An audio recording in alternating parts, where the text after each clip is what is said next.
So welcome to Unity of Palm Harbor. Good Sunday morning to you. We've had so much fun Wednesday night doing our World Day of Prayer, bringing in townships, people from places like Morocco, places like Libya, if you're watching the news, any place where there has been desolation, where there's been flooding or fires, and we hold all of these people in our hearts. You know, it is said that even folks where their memory is changing form, if you bring song, they come back into this world. Yes? Yes, as a matter of fact, I don't know that many of you know this, but our former board president, y'all know his mom, I believe she's 96, 98 years young, and I got a call a few weeks ago before I actually went out of town, and they thought it was going to be the end of her earthly journey, and his daughter showed up with the guitar and was singing with her. And I sat at her bedside and just held her hand, and she didn't let go. That woman, she's going to stay here for a while. But it is truly song, the gift of song, that I think helps connect us even if we're feeling disconnected. So the other day, I asked my daughter, let's just play a game. 30, 40 years down the road, and my physical appearance is no longer here. What song would you pick for me? She said, that's a hard one, Mom, because you're all over the place. And I don't know country music, because that's going to be something. I said, yeah, but what song? She goes, it's got to be Prince. I thought, all right, honey, here we go. But I love that creative instinct inside each one of us. That is a part of how we connect with others and how we drop judgments, how we let go of what the world is supposed to show up like. Instead, we honor those who dress and perform and act in any way that calls them to express who they are. How many Lady Gaga fans in here? How many Boy George fans? Yeah. How many of these people who defied the odds and said, I'm going to dress and wear and sound like exactly who I want to express and be? So whether we are a quiet country singer or whether we are loud and crazy and heavy rock and roll, man, when the Beatles first came on stage, when Elvis first came on stage, what did they say? No pelvis, Elvis. But he was expressing exactly who he was. So can we open our minds, our hearts from old patterns? There's something in Unity called chemicalization. And it's when you learn about something different than what you've always believed to be true. And that always belief probably came from your home, possibly your school, possibly local society, cultural beliefs, and then something new gets introduced and it's uncomfortable. Chemicalization. When you introduce a new idea on top of something you were really familiar with, and then we get the opportunity to look at that idea and ask, what is the truth of it for me? How does that resonate within me? So I want to share a little story that probably some of you know this. It was done at a ceremony in Unity in Orlando, but I had not heard the story, so I want to share it with you. Do you know who Robert Fulghum is? The one who wrote All I Need to Know I Learned in Kindergarten? So he shares this story that he's in charge of about 75 kids, and they're all from the ages of about 5 or 6 up to about 15. And we're going to call it a church camp. So he's in front of all these kids, and they're all wild and crazy and have different ideas. And he says, we're going to play a game today. It's called Giants, Wizards, and Goblins. Now, the goal of this is to have joy-filled chaos, and that he can entertain these kids for about an hour. So he looks over at the kids and he says, if you are a giant, I want you to walk like this and behave like this. And if you are a goblin, you're going to walk like this and behave like this. And if you are a wizard, you're going to walk like this and behave like this. And all the kids are so excited. He looks at me and he says, go. And they all run around like crazy little children do, and you got your wizards and your goblins and your giants, and they're having such a good time. And this little tiny voice, this little 5-year-old girl, reaches up, tugs on his jacket, and says, "Excuse me, where are the mermaids?" "Young lady, we have giants, wizards, and goblins." "Yes, I heard that, but I need to know where the mermaids are."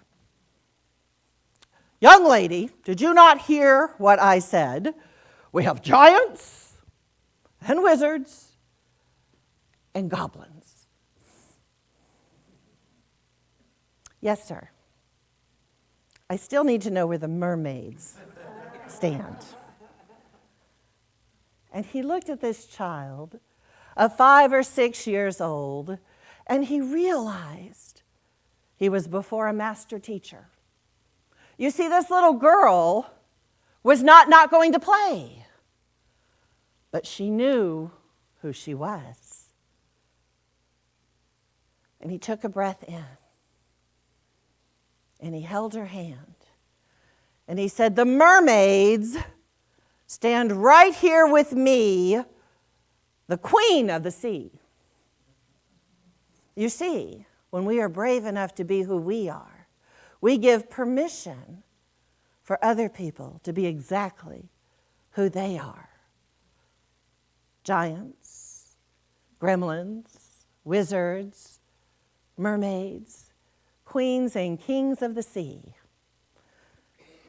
So in that story, we recognize that people who don't want to play in a box don't have to play in a box. You see, they already know who they are. They don't make excuses for who they are.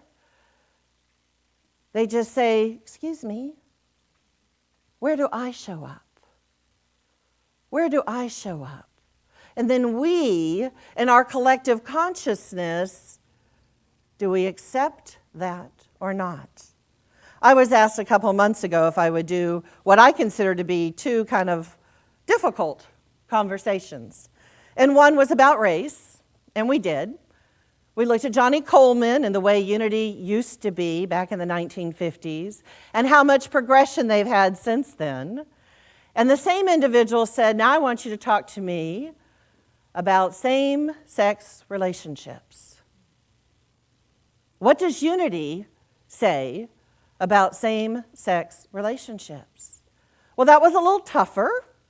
So I dug really deep in, and if you remember, I was in Chicago at this beautiful church, and when I went the very first time a couple years ago with Kimmin and with Judith, we were introduced to the ghost shadow idea founder, Richard Billing, who had been there for 50 years and served as their minister.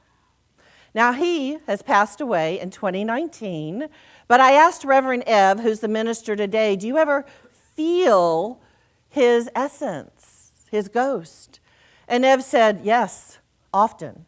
And I asked for his advice. So what you don't maybe know is that Reverend Richard Billing was a gay minister.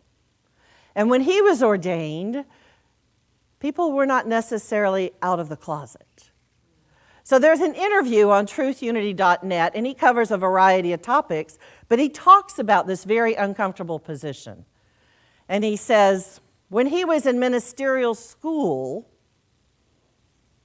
he stayed off campus because he was told that nobody wants to room with a gay male, period.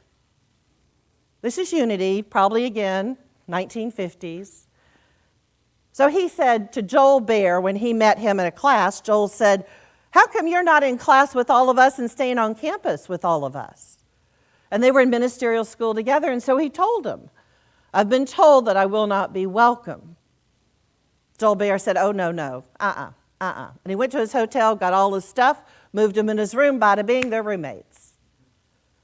2:00 that next morning, there is pounding on their door. The night security watchman breaks down the door, breaks the lock, and flashes his flashlight on each individual bed in which each male was in. They were shocked, disrupted, scared. Well, the next morning, Joel Baer and Richard Billing went to Charles Fillmore.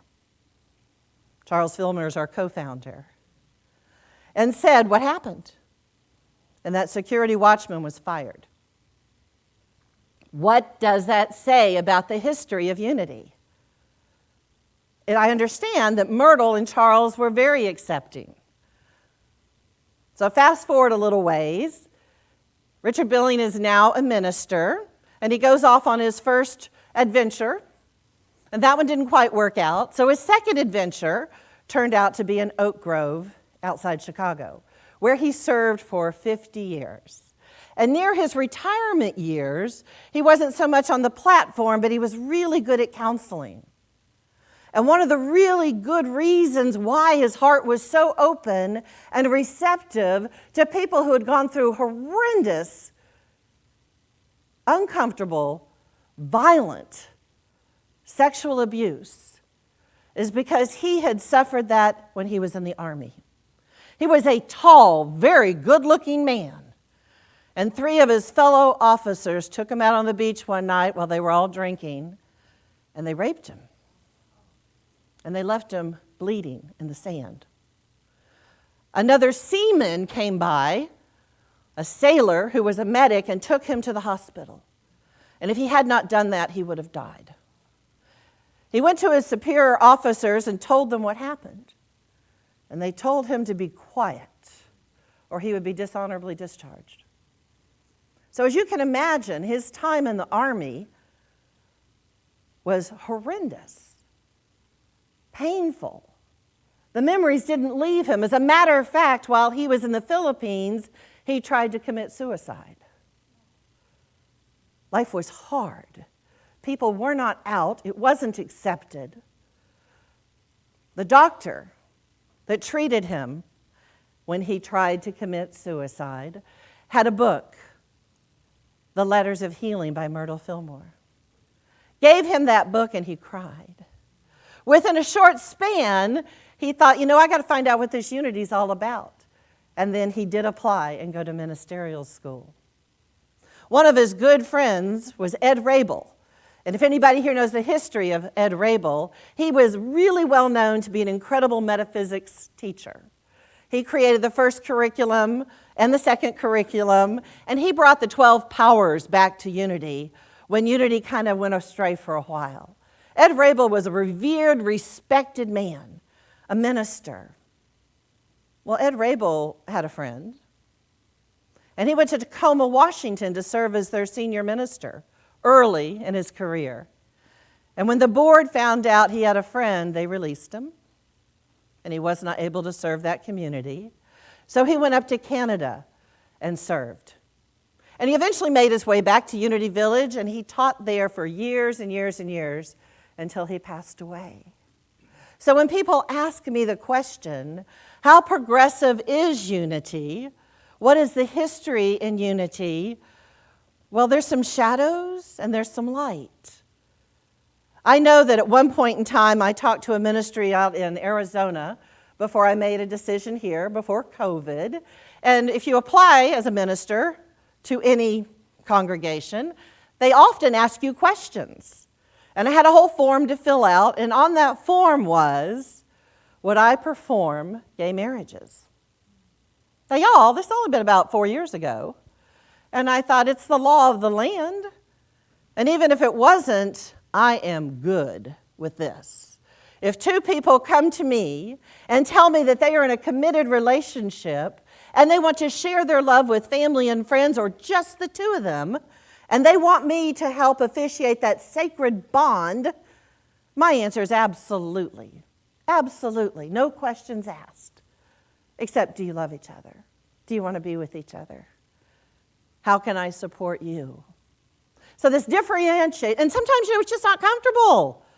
Not everybody grew up with this being an okay thing. We have a Baptist church, I think they're in Kentucky, and they make their way across this nation picketing and declaiming hell and burning fires when they don't like what's going on. So not everybody is in alignment. Not everybody is in alignment. And yet we have an opportunity to search our heart space. How do you feel about this? Are these your friends? Do you invite them to your house for dinner? Can you hold their hand when they're sad?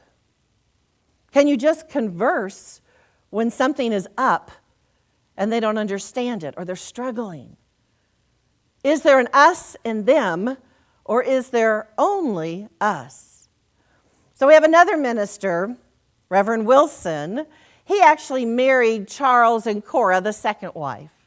But Wilson was on his pathway, and he was asked at some time in one of his classes by these ever-curious students who want to know everything that Unity thinks and wants to know everything that Unity teaches.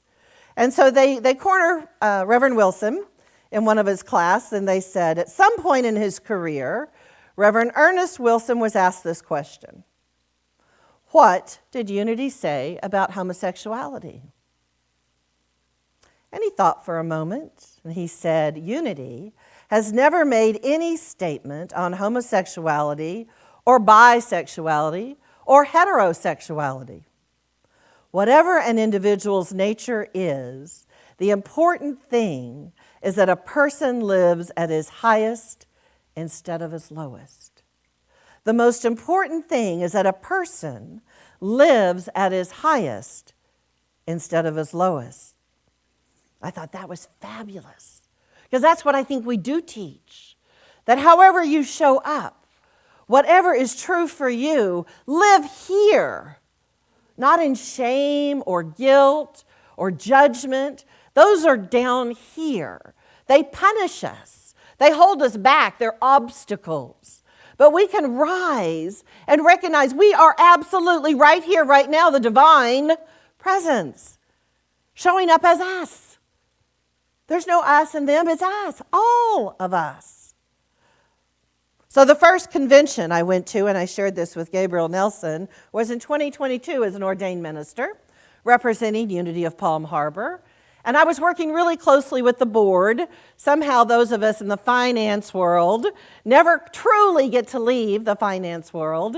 And so I serve on the budget committee. And so, as you can imagine, in a business meeting, we talk about budgets. So they said, Tracey, sit right here with all the board members, even though I'm not a board member.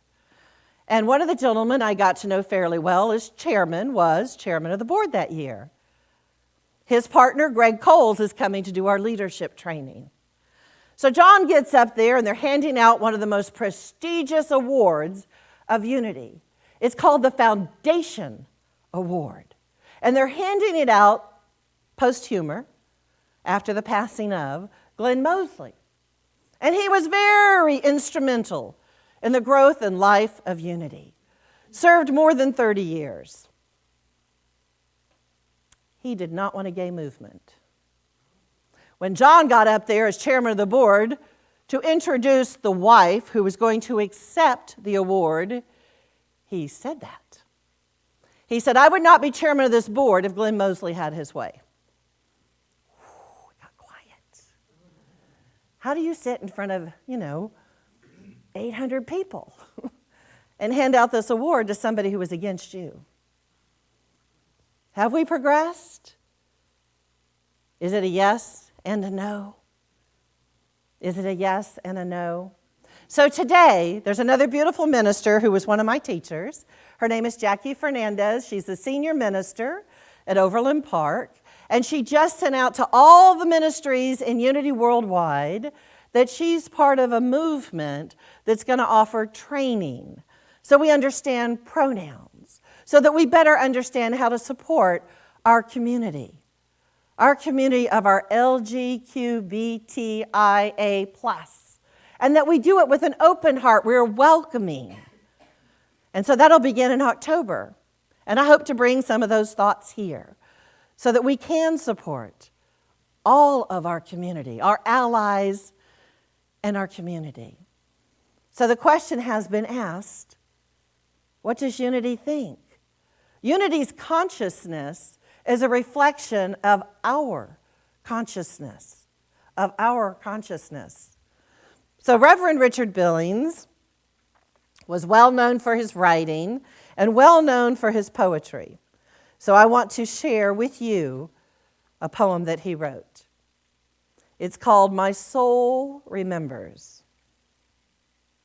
I ask in deep concern with a passion to know, how long, Lord? Why, Lord? When, Lord? And again, how long, Lord? I make my request known. I pray for understanding and seek to find. I ask, being an expression of yourself, do you not feel the pain?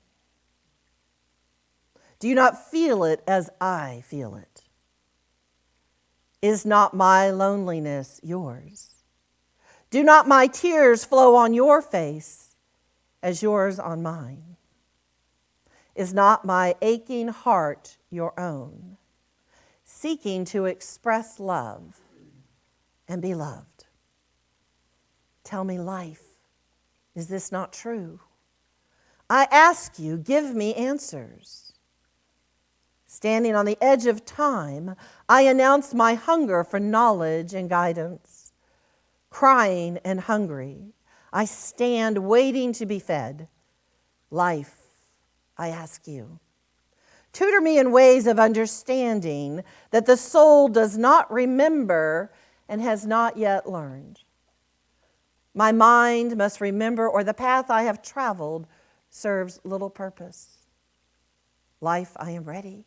I am receptive and I am responsive to your instruction. Teach me, O greatest of teachers. Teach me well, for I am your pupil. Remember, I am a product of your thoughts and made after the image of yourself and like you in all ways. Help me to realize this truth. You, great universe, are my mother and my father. I stand now naked, ready to be clothed in your eternal truth. I am willing to shed the coat of man colors of understanding and step into that seamless robe of pure truth. Prepare me to wear the garment of Christ, the seamless robe. I wait in silence, no longer mesmerized by man's world. Let it not so be with me in this life. Hear me, life, I beg you. From Genesis to Revelation, we live in his garden of abundance. We have been put to tilling the soil from which we ourselves came and which one day will reclaim us. We have walked with patriarchs and prophets. We have lived with kings, marched in vast armies, fought many battles. The self is the final battle. May that final battle find peace. I claim peace be still, our friend, Reverend Richard Billing. Peace be still. Amen.